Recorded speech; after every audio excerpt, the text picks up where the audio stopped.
Filipenses. Hoy terminamos el capítulo 1. Desde ya les animo, desde ya les exhorto a que nos falten el otro domingo. El otro domingo es solo de recordar el texto. Es uno de los textos más gloriosos que nosotros tenemos en toda la Biblia. Así que desde ya les explicados para que nos olvidemos. Pero el texto de hoy es igual importante, es igual palabra de Dios. Vamos a leer Filipenses capítulo 1, versículos del 27 al 30. La palabra del Señor dice así: solamente compórtense de una manera digna del Evangelio de Cristo, de modo que ya sea que vayan a verlos o que permanezca ausente, pueda oír que ustedes están firmes en un mismo espíritu, luchando unánimes por la fe del Evangelio. De ninguna manera estén atemorizados por sus adversarios, lo cual es señal de perdición para ellos, pero de salvación para ustedes, y esto de Dios. Porque a ustedes se les ha concedido por amor de Cristo no solo creer en Él, sino también sufrir por Él, teniendo el mismo conflicto que vieron en mí y que ahora oyen está en mí. Esa es la posición dura, del texto que vamos a exponer en mañana. Fíjate, a cada persona, independientemente de la labor que ejerza, de la función que cumpla dentro de la sociedad, ella debe vivir una vida coherente con aquello que ella dice ser, con aquello que ella hace. No son pocos los famosos que nosotros vemos en redes sociales, que a pesar de que saben que son famosos y de que cualquier cosa que ellos hagan aparecerá en primera plana, a pesar de eso, no son pocos los famosos que nosotros vemos que hacen trastadas. A ellos no sé si se les olvida que ellos son famosos y que cualquier cosa que ellos hagan será visible para muchas personas. De manera que en casos como ese, nosotros vemos que son personas a las cuales se les olvida vivir con base en aquello que ellas son o con base en aquello que ellas hacen. Y lastimosamente, eso no es diferente con muchos creyentes, lastimosamente. Muchos creyentes en muchas ocasiones viven de forma incoherente con el llamado que han recibido. Y eso lo vemos, ¿verdad? Día tras día, lastimosamente. Es por eso que este texto que nosotros vamos a estudiar hoy es muy importante. Porque en este texto, Pablo pasa de hablar de él. Recuerden que hasta el versículo anterior, que vimos la semana pasada, Pablo está hablando acerca de su situación. Bueno, Pablo deja de hablar de su situación para comenzar a hablar de la situación de los filipenses. Y lo que Pablo hace acá es exhortarles a vivir de manera digna del Evangelio. Por eso yo le di ese título a sermón. Y Pablo acá, él les exhorta de esa manera y él presenta en este texto por lo menos tres formas en las que nosotros vivimos de manera digna del Evangelio, según lo que Pablo nos enseña acá. Pablo tenía varios objetivos en mente a la hora de escribirles esta porción de la carta a los filipenses. Pablo buscaba enseñarles a esta iglesia y a nosotros, que ser creyente no es simplemente seguir un poco de reglas, sino que ser creyente es adoptar un nuevo estilo de vida. Pablo buscaba también llevarnos a entender que un verdadero cristiano debe perseverar en unidad con sus hermanos en la fe. También que el Evangelio debe motivarnos a nosotros a luchar contra la hostilidad de este mundo incrédulo. Y por último, Pablo busca en este texto llevarnos a entender que es un privilegio sufrir por causa de Cristo. Por lo menos esos cuatro objetivos son los que Pablo tiene en mente a la hora de hablarnos lo que él nos habló acá en este texto. Vamos a ver entonces este texto en dos enseñanzas, en dos encabezados, en dos grandes ideas. En primer lugar, yo quiero que nosotros veamos que vivir de manera digna del Evangelio es un imperativo. Los que estaban en la clase de escuela dominical desde un inicio, se empaparon del asunto. Ya saben que es un imperativo. De igual manera yo lo voy a explicar. Y en segundo lugar, nosotros vamos a ver tres maneras en las que nosotros vivimos de manera digna del Evangelio, según este texto. En primer lugar, veamos que vivir de una manera digna del Evangelio es un imperativo. Versículo 27, la primera parte, dice Pablo: solamente compórtense de una manera digna del Evangelio de Cristo. Un imperativo es un modo verbal que expresa una orden. No es una sugerencia, es un mandamiento que debe ser obedecido. Es una orden que debe ser acatada. No es si a mí me gusta, no es si a mí me conviene, no es si yo quiero. Es una orden. Ramón, apaga el abanico. Es un imperativo. Enzo, para de hacer eso. Dario, ve y toma agua. Eso es un imperativo. Son órdenes, son mandamientos. Alguien nos dice que debemos de hacer algo y la respuesta innata nuestra debe ser obedecer a esa orden. Eso es un imperativo. De manera que acá Pablo comienza diciéndonos a nosotros: mi gente, vivir de manera digna del Evangelio no es una opción para el creyente, no es una sugerencia para el creyente, es un mandamiento que debe ser obedecido. Eso es lo que él nos dice acá. Y aprendemos algunas cosas interesantes sobre eso en este texto. Primero, aprendemos que vivir de manera digna del Evangelio es un imperativo propio de nuestra naturaleza, de nuestra nueva naturaleza. La palabra usada por Pablo aquí, que es traducida por comportarse, porque Pablo le dice a los filipenses: solamente compórtense. Esta palabra comportarse es muy interesante. Es la palabra griega politeomai. De la raíz de esa palabra, polis, viene la palabra ciudad. ¿Qué es lo que politeomai, compórtense, significa en esencia? Politeomai no es otra cosa que un ciudadano. Ciudadano, solo que otras traducciones pueden ser comportarse, ¿verdad? Tiene que ver con una parte práctica de nosotros. De manera que lo que Pablo nos está diciendo acá es que vivir de manera digna del Evangelio no es otra cosa que vivir como ciudadanos del reino de Dios en el reino de los hombres. Cuando Pablo dice compórtense de manera digna del Evangelio, él está hablando a creyentes que vivían en el Imperio Romano. Ellos estaban bajo el dominio de un gobierno humano, pero tenían que vivir como ciudadanos de un reino celestial. Eso es lo que significa vivir de manera digna del Evangelio. Por eso es que ese imperativo es propio de nuestra nueva naturaleza, ya que ahora somos creyentes y por lo tanto somos ciudadanos del reino de Dios, debemos vivir como tales. Miren, debemos recordar que Filipos era una colonia romana y para muchos Filipos era una mini Roma. Filipos gozaba de una serie de privilegios de parte del Imperio Romano. En Filipos se acostumbraba que aquellos soldados romanos que ya se habían jubilado se iban a vivir a Filipos por la belleza de la ciudad, por las comodidades de la ciudad y también por los privilegios que esa ciudad recibía por ser una colonia romana. De manera que para los habitantes de esa ciudad, de esa región, era un orgullo patriótico decir que ellos eran de Filipos. Yo no sé cómo se siente usted cuando usted está fuera de su provincia, fuera del barrio donde usted nació, donde usted creció, y dicen, por ejemplo, mi niña es de Pedacito.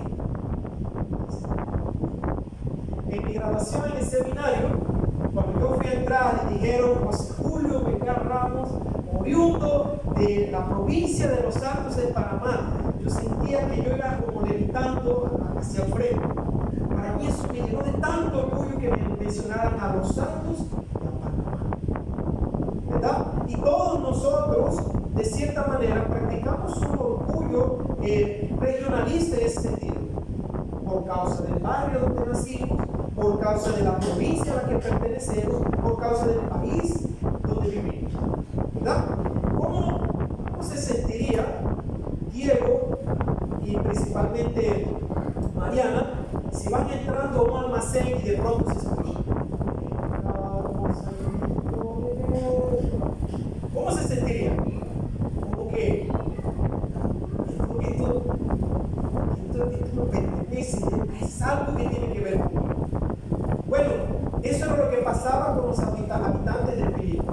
Ellos sentían un orgullo patriótico cuando ellos decían que pertenecían a esa ciudad, a esa región.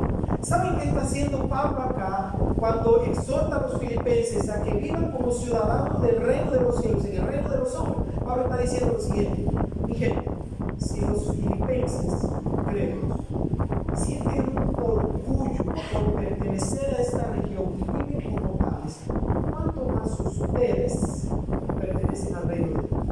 ¿Cuánto más ustedes que pertenecen a una patria celestial deberían de estar orgullosos y vivir como tales? Esa es la idea acá. Pablo quiere provocar en esta gente un deseo ardiente de vivir con base en aquel que ellos son ahora. Ellos son miembros del reino de Dios, deben de vivir como tales. Pero en segundo lugar, vivir de manera digna del Evangelio es un imperativo que no debe depender de las circunstancias. Vean que yo puse que no depende. Yo no puse que no depende. O debería de, no depende. Pero algunas veces, lastimosamente, hacemos que depende. No debería depender de las circunstancias. Mira lo que dice Pablo: solamente compórtense de una manera digna del Evangelio de Cristo, de modo que, ya sea que vaya a verlos o que permanezca ausente, oigan que ustedes están firmes. ¿Se dieron cuenta? Esa orden de Pablo acá no debería depender de la presencia o ausencia de Pablo. Ese mandamiento de vivir de manera digna del Evangelio debería ser acatada, no para ser vistos por alguien, en este caso por Pablo. Por eso Pablo deja claro acá que nuestra obediencia al imperativo de vivir de manera digna del Evangelio, ella debe ser para la gloria de Dios y no para llamar la atención de los hombres. Debe ser por causa del Señor y no por causa de aquellas personas que me rodean. Por eso es que Pablo les dice: mi gente, vivan de manera digna del Evangelio, ya sea que yo vaya a verlos o que no vaya. Al final de cuentas, la forma en la que ustedes vivan no debe depender de mi ausencia o de mi presencia. Por lo tanto, no debe depender de la ausencia y presencia de otra persona. En otras palabras, no debería depender de las circunstancias. Yo no sé cómo se comporta usted que trabaja para alguien, ¿verdad? Trabaja en una empresa. Yo no sé cómo se comporta usted cuando el jefe no está. Yo le voy a decir algo: si usted es creyente, su comportamiento con su jefe debería ser el mismo que sin su jefe. Porque al final de cuentas, nuestra obediencia no debe depender de nada y de nada. Nuestra obediencia a ese mandamiento no debe depender de si las circunstancias a mi alrededor son favorables o no. Mi obediencia a ese mandamiento no debe depender de si me trataron bien o no. Pablo está diciéndole a esta gente, ya sea que yo vaya o no vaya, por favor, vivan como ciudadanos del reino de Dios y del reino de los hombres. Eso es lo que Pablo nos enseña.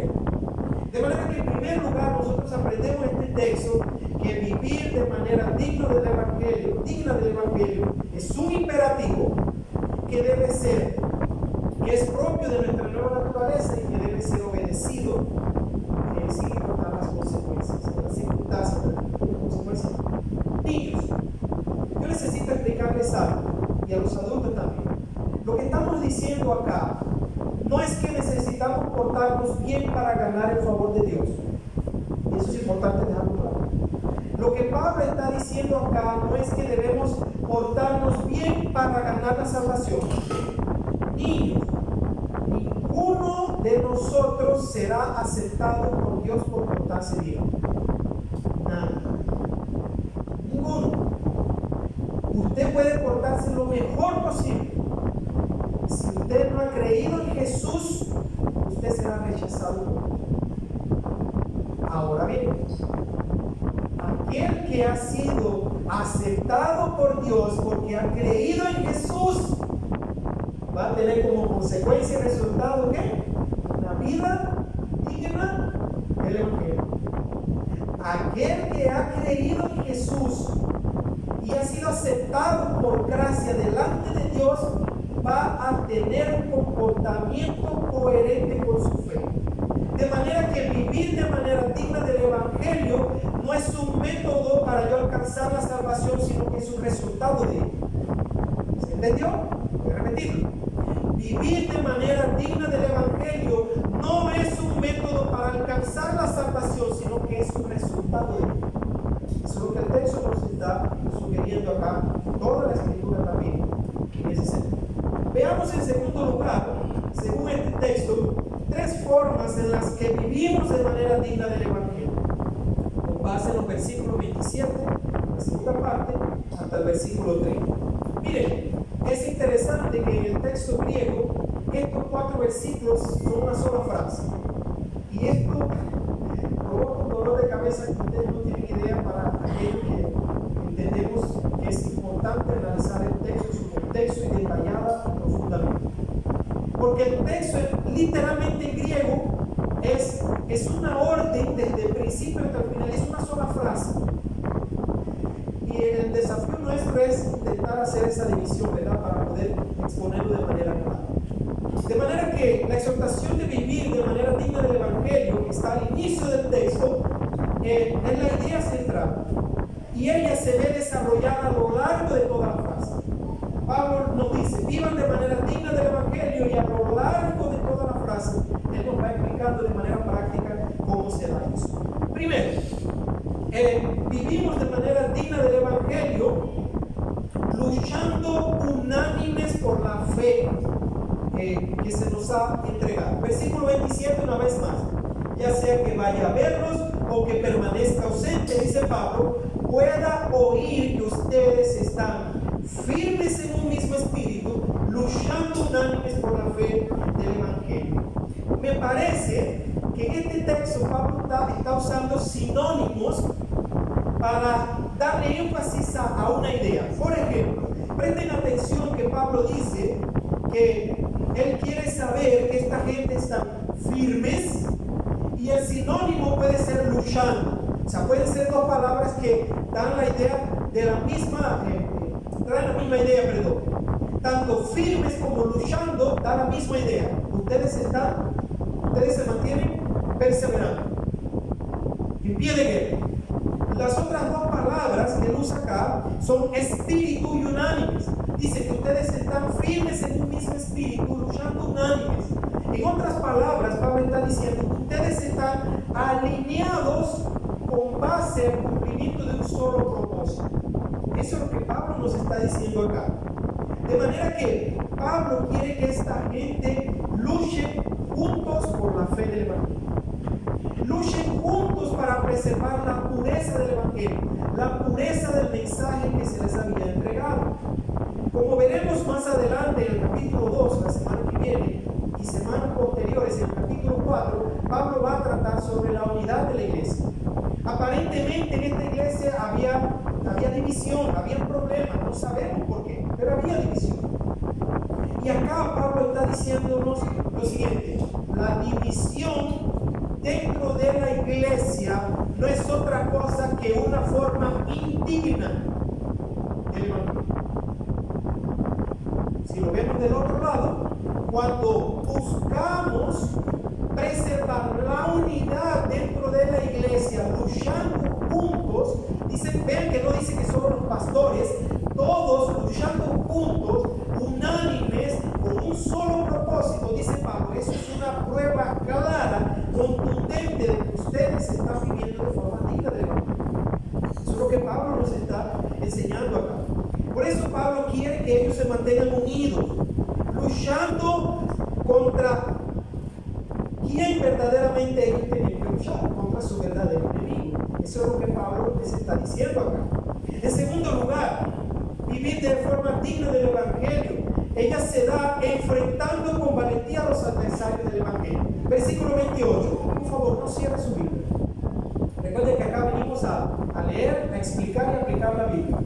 Versículo 28. De ninguna manera estén atemorizados por sus adversarios, lo cual es señal de perdición para ellos, pero de salvación para ustedes, y esto de Dios. Los filipenses, según lo que Pablo dice acá, deberían mostrar que llevaban una vida coherente con el Evangelio al enfrentar con valentía a los adversarios. ¿Por qué? Los adversarios, Cristo Jesús, los adversarios de la iglesia. La palabra atemorizar acá se puede ilustrar de la siguiente manera, porque Pablo les dice a esta gente acá, no estén atemorizados. La palabra atemorizar aquí da la idea de un caballo, y a los que han montado caballo tal vez les ha pasado esto.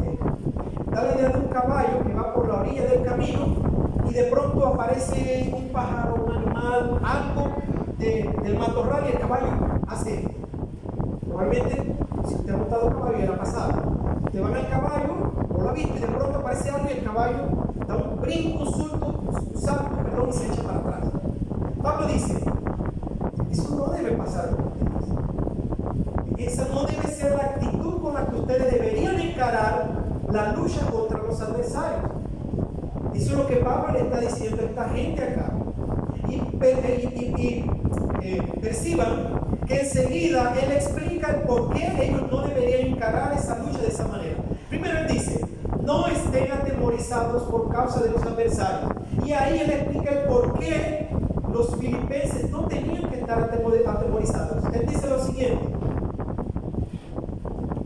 porque eso es señal de perdición para ellos, pero de salvación para ustedes. En otras palabras, Pablo está diciendo lo siguiente, miren, cuando ustedes luchan con valentía, con coraje, con determinación en contra de los adversarios del Evangelio, ¿saben qué ustedes están viendo?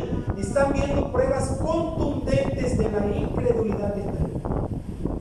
Por eso Pablo dice acá nuevamente, lo cual es señal de perdición para ellos. O sea, cuando esta gente se levanta en contra de ustedes, ellos están mostrando claramente que son personas que van camino al infierno. Ellos están mostrando su incredulidad. Pero por otro lado, luchar valientemente, con coraje, con determinación en contra de los adversarios del Evangelio es una prueba de nuestra salvación. Pablo dice eso también, dice, lo cual es señal de perdición para ellos, pero de salvación para ustedes. Es como si Pablo estuviera diciendo lo siguiente, ustedes dan pruebas claras de que son creyentes cuando se mantienen firmes luchando en contra de los adversarios. Luchen en contra de ellos, no teman, porque cuando ustedes hacen eso, ellos están dando pruebas de que son incrédulos, van camino a la perdición, pero ustedes están dando pruebas de que son creyentes y van camino a la gloria. Eso es lo que Pablo está diciendo, ¿no? Y en tercer lugar, vivimos una vida, o vivimos de manera coherente con el Evangelio, vivimos una vida digna del Evangelio, sufriendo por Cristo. Sufriendo por Cristo. Versículo 29 y 30 una vez más.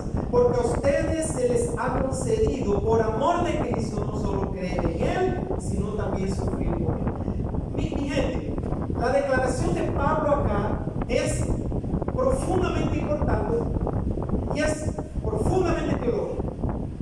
Primero Pablo dice lo siguiente, la salvación de ustedes, la fe que ustedes han depositado en Jesús, no viene de ustedes, viene de Dios. ¿Se percataron? Versículo 29.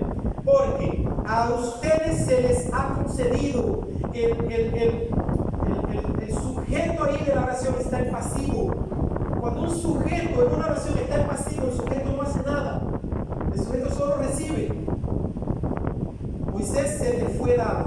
¿Qué hiciste? Nada. Solo recibiste.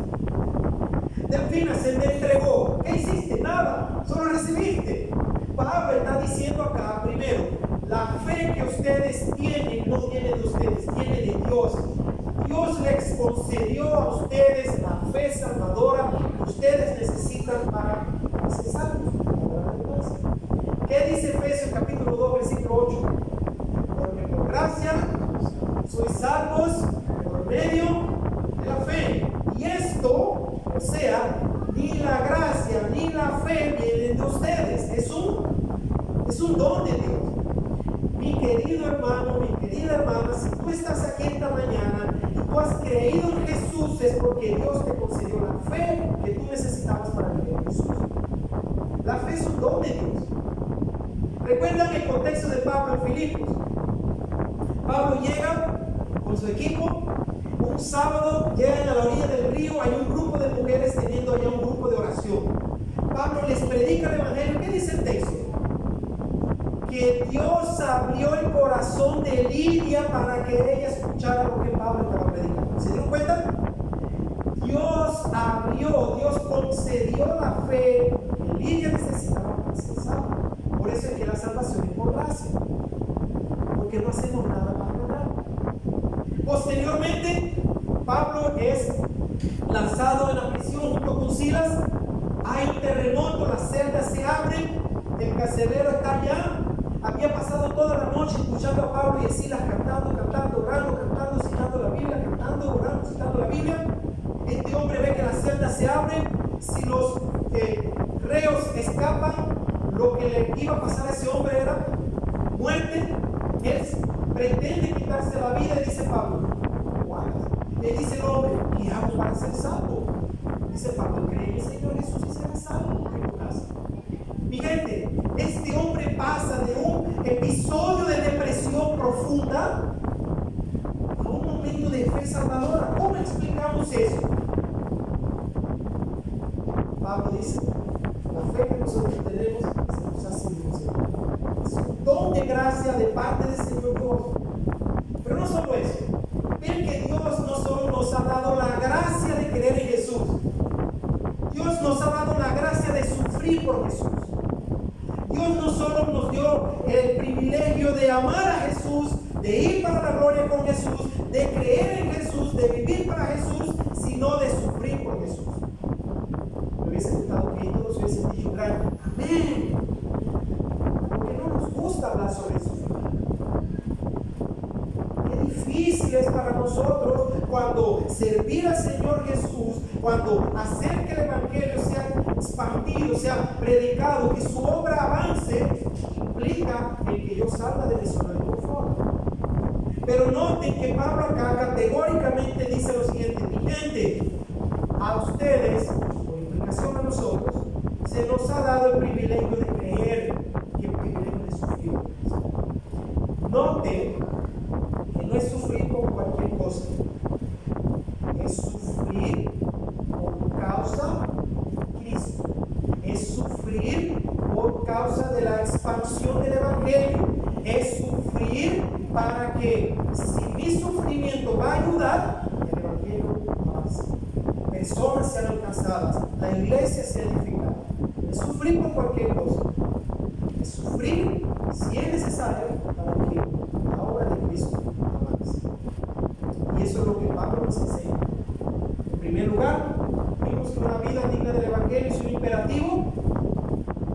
En segundo lugar, vimos tres formas en las que podemos vivir de manera digna del Evangelio según ese texto. Y yo quisiera terminar con por lo menos 4 aplicaciones del texto. En primer lugar, mi gente, ser creyente es abrazar una nueva visión del mundo, como yo lo ilustro, es colocarse un nuevo lente.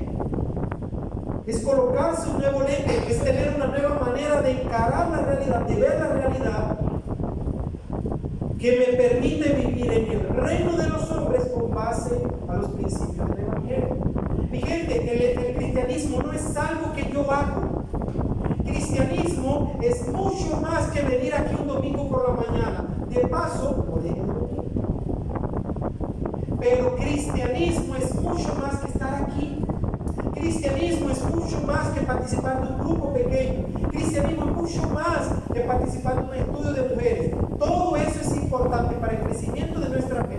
Pero el cristianismo no es algo que yo hago. Es el nuevo estilo de vida que se nos ha concedido por el hecho de haber creído en Jesús. El cristianismo es eso. Es llegar a mi trabajo un lunes contento aunque sea lunes. Porque yo vivo de manera digna del Evangelio sin importar si es lunes.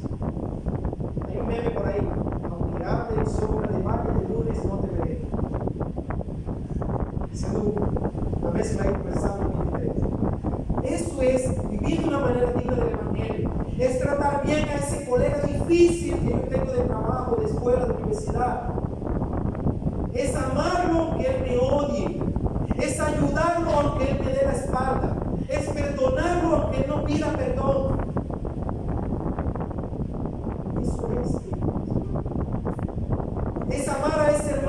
difícil. Quiero muchos. Mañana que se diga, y María, por la boca. Es amar a esa persona, aunque sea difícil. Es amar a esa persona, aunque sea complicada. Eso es el cristianismo, gente. Es hacer uso correcto de mis recursos. Es obedecer a las autoridades humanas porque ellas fueron puestas por Dios. Es obedecer a las leyes aunque sean absurdas. Porque muchas leyes son absurdas. Como por ejemplo, andar a 60 en cancha abierta donde solo hay palo a la derecha y a la izquierda. Absurdas. Pero debo obedecerlas. No por miedo, no por esto, sino por el deseo de vivir de manera digna del Evangelio.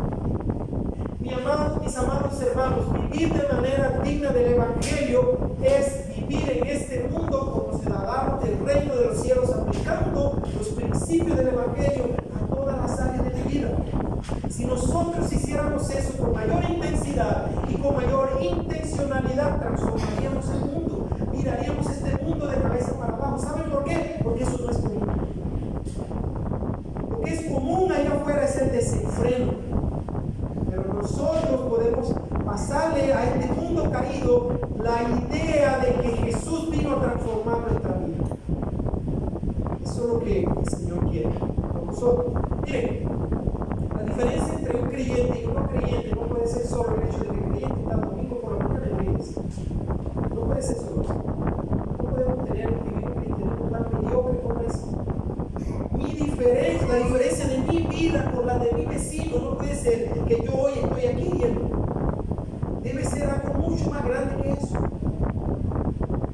Por eso alguien dijo que mi obediencia, mi santidad, vivir de manera digna del Evangelio es la parte visible de mi salvación. Yo no estoy contigo eso. En segundo lugar, este texto nos enseña que la marca clara de un creyente es la preservación de la unidad con sus hermanos en Cristo. Miren, en Juan 17 Jesús oró varias veces para que la iglesia tuviera una unidad como Cristo y el Padre tenían una unidad desde antes de la fundación del mundo. Lea Juan 17 y se verá. Unidad, unidad, unidad.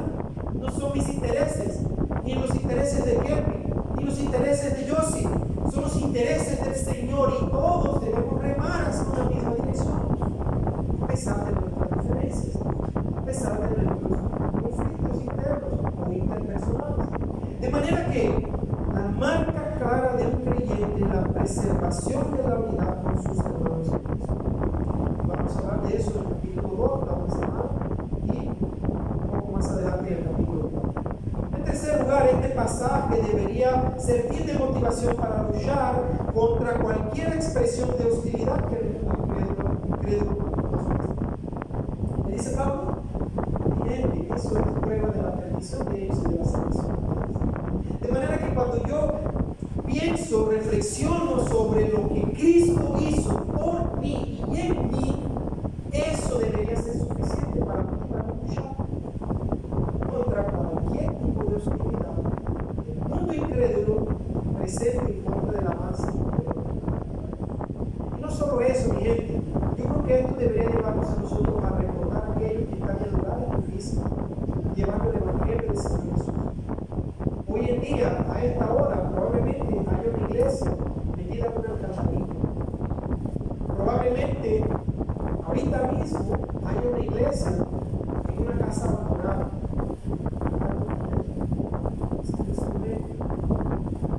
Hoy en día, y eso porque tengo el testimonio de Evelyn, que vino acá hace un mes a hablar acerca de su proyecto.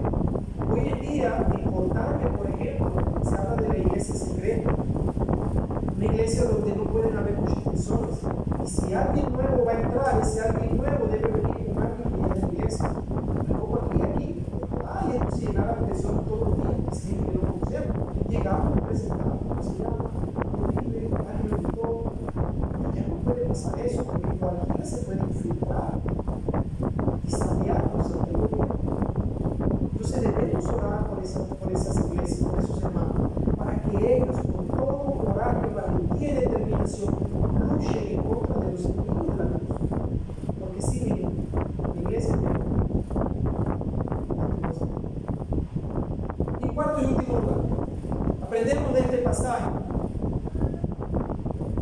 que es un privilegio sufrir por la causa de Cristo. Esta fue la mentalidad de Pablo y los demás apóstoles. Debería ser la mentalidad, la perspectiva de todo discípulo de Jesús.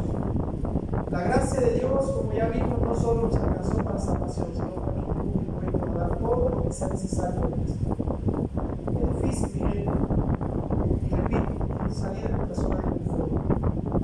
Y no se imagina cómo esto ha pillado mi corazón y mi mente en cómo tenemos la tendencia de quejarnos por causa del esfuerzo que es para nosotros estar en la iglesia, servir a la iglesia, amar a la iglesia, servir a Dios. No fue el caso de Pablo, no fue el caso de los apóstoles, no fue el caso de Cristo. Estuvo dispuesto a recibir, recuerden, toda la ira divina sobre todo. Cristo experimentó el infierno mismo que tú y yo merecemos en la cruz del Calvario para salvarnos. Si Cristo hizo eso, cualquier tipo de sufrimiento que nosotros pasemos por Él, de manera que debemos estar dispuestos a sufrir por Él siempre que sea necesario. No estoy exhortando a nadie a buscar sufrir, eso se llama sufrir. Estoy diciendo acá que si usted está sufriendo, usted está pecado. Estoy diciendo que si es necesario sufrir para bendecir a la iglesia, para que el evangelio avance, debemos estar dispuestos a pagar el precio y devolver eso que se nos sufre. Termino diciendo que vivir de manera digna del evangelio no es un método más inventado por el hombre para alcanzar la salvación y el perdón de pecados. Más bien es el glorioso resultado de haber reconocido nuestro pecado, nuestra impotencia para salvarnos a nosotros mismos y la suficiencia del sacrificio de Jesús para perdonar. Por eso, podemos concluir diciendo que los que han sido salvos no tienen una manera de vivir, no sé, una manera digna de vivir. Quisiera exhortar, digo, exhortar, no sé a quién estoy hablando a todos, y al mismo tiempo no estoy hablando a nadie. Si en tu caso, espero que el Señor te hable. Yo no te voy a pedir que pases al frente, que hagas ninguno de sus shows como hay muchas veces, pero sí quisiera que, pues, evalúes tu corazón. A la luz de lo que hemos visto hoy, con base en esos 4 versículos, te preguntes, ¿estoy viviendo de manera digna del evangelio? Si no lo estás haciendo, quisiera exhortarte a que te arrepientas y a que busques desesperadamente el auxilio divino para que puedas vivir de manera coherente con lo que dice Dios. Si no es tu caso, si no estás viviendo de manera coherente con lo que dices creer, arrepiéntete. Gracias suficiente. Si quieres conversar sobre ese tema, vamos a conversar. Será un privilegio, será una alegría poder intercambiar ideas sobre eso. Que el Señor nos bendiga, que el Señor nos ayude a vivir de manera que le glorifique en todo. Póngase de pie, vamos a orar. Señor, te necesito, Señor. Más y más, Señor.